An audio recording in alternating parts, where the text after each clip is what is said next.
Son günlər Azərbaycanda dəfn mərasimlərində dəyişikliklər müşahidə edilir. Məsələn, gənc insan vəfat etdikdə mərasimdə saz və başqa musiqi alətlərindən istifadə edilir.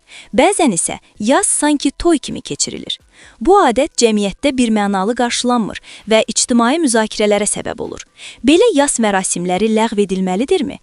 Ümumiyyətlə bu addım nə dərəcədə doğrudur? İslam dinində bu cür adətlər necə qarşılanır? Global Info Aza danışan ilahiyyatçı Tural İrfan bildirib ki, dini qaydalarda yasda ya da dəfn vaxtı musiqi ifa etmək yoxdur. Dinin tələbinə görə dəfn tədbiri, yas mərasimi elə təşkil olunmalıdır ki, öz mahiyyətini itirməsin, başqaları üçün də ibrət olsun. Ölümün, axirətin xatırlanması əsasən yas məclislərində olur. Ona görə də yasda musiqi səsləndirmək məqbul deyil. Düzdür, böyük günah və haram da sayılmır, ancaq bəyənilməyən işdir. Çünki Həzrət Məhəmməd Peyğəmbərin ənənəsində belə bir nümunə yoxdur və tövsiyə də etməyib. Bəzən toyu olmamış cavan adam vəfat edəndə ailəsi yanğıdan musiqiçi dəvət edir. Cənazəni musiqi ilə aparırlar.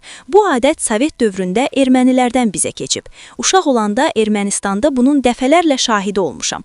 Təbii ki, xristianlarda bu dinlərinə görə məqbuldur. Kədərli, həzin musiqi səslənir. Onsuz da kilsədə dualar zamanı da bunu müşahidə edirik. Burada bir qəbahət yoxdur və öz fəlsəfəsi var. Əlbəttə, onlar şaqraq, oynaq mahnılar ifa etmirlər. Düşündürən, təsirləndirən həzin musiqilərə yer verilir. Ancaq İslamda bu musiqi Quranı avazla oxumaqla əvəz edilib. Çünki Həzrət Məhəmməd insan səsinə daha çox önəm verirdi.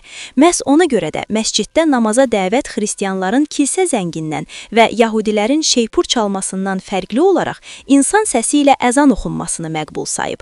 İlahiyyatçının fikrincə istər cavan, istər qoca müsəlman üçün dəfn zamanı musiqiyə ehtiyac yoxdur. Tural İrfan qeyd edib ki, bəzi bölgələrimizdə mərsiyə oxuyub sinə vururlar.